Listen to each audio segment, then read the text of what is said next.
Hello, bachcho. Let's read this question. So this question says, in Young's double slit experiment, the two slits act at a coherent source of equal amplitude A and wavelength lambda. In another experiment with the same setup, the two slits are source of equal amplitude A and wavelength lambda, but are incoherent. All right. The ratios of intensity of light at the midpoint of the screen in the first case to that of the second case. Okay, आपको बच्चों यहाँ पर क्या बताना है? Intensities का ratios बताना है। क्या बताना है? बेसिकली इंटेंसिटीज का रेशियो बताना है फर्स्ट केस और सेकंड केस में। ठीक है, तो इस क्वेश्चन का ना बच्चों देखिए आप की कॉन्सेप्ट आप क्या लिख सकते हैं, इंटेंसिटी लिख लीजिए। बेसिकली क्या लिख लीजिए? इंटेंसिटी।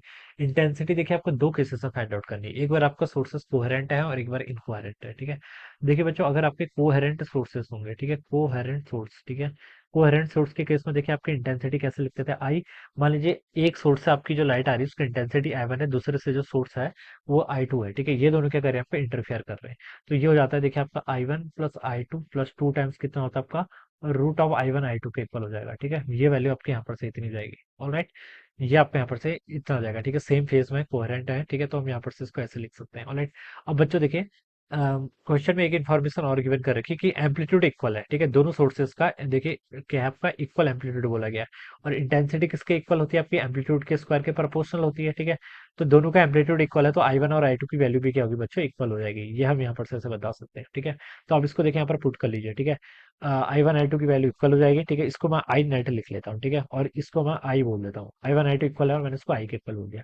तो आई प्लस आई कितना हो जाएगा? टू आई के इक्वल हो जाएगा, plus two times root of I और रूट आई का मल्टीप्लाई करेंगे तो सिंपली आई हो जाएगा, तो फोर आई के इक्वल हो जाएगा। ठीक है, तो आई नेट कितना आ गया बच्चों इस केस में? आपका सिनेरियो में आई नेट की वैल्यू आपकी फोर आई के इक्वल आ गई। ठीक है, अगर आपके कोहेरेंट सोर्सेस हैं तब। ठीक है, अगर इनकोहेरेंट सोर्सेस होंगे बच्चों इस सिचुएशन में आपका क्या सिचुएशन, क्या इंटेंसिटी की देखिए इनकोहेरेंट की अगर मैं बात करूं। ठीक है, इनकोहेरेंट सोर्सेस में देखिए इंटेंसिटी आपकी ना डायरेक्ट एड अप हो जाती है। क्या हो जाती है? आपकी एड अप हो जाती है। ठीक है, ऑलवेज याद रखना है। ठीक है, आई डैश बोल देता हूँ मैं इसको। ये कितना होगा? I one plus I two, दोनों की इंटेंसिटी को ऐड कर लीजिए।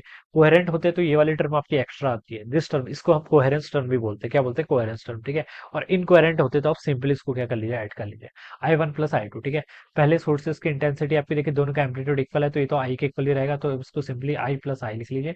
तो इस बार जो आपकी आई प्राइम नेट आएगी वो कितने के इक्वल आएगी? आपकी टू आई के इक्वल आएगी। ठीक है, ये कब के लिए ट्रू? आपका कोहेरेंट के लिए और ये आपका नॉन कोहेरेंट के लिए। ठीक है, हमें यहाँ पर से क्या बताना है? सॉरी, इनकोहेरेंट बोलते हैं। The ratios of intensity at the mid point. ठीक है, the first case to that of the second case. ठीक है, तो फर्स्ट केस में आपका यानी कि कोहेरेंट वाले में आपका फोर आई था और इनकोहेरेंट में आपका टू आई था, तो इसका रेशियो आपका टू रेशियो वन के इक्वल आना चाहिए। तो ये इसका आंसर होना चाहिए टू रेशियो वन। देखिए जो आपको बी ऑप्शन में क्या कर रखा है, गिवन भी क्या हुआ है। So this must be the answer of this question. ठीक है, ये इसका आंसर हो जाएगा। So I hope you all understood this concept. All the best and thank you so much.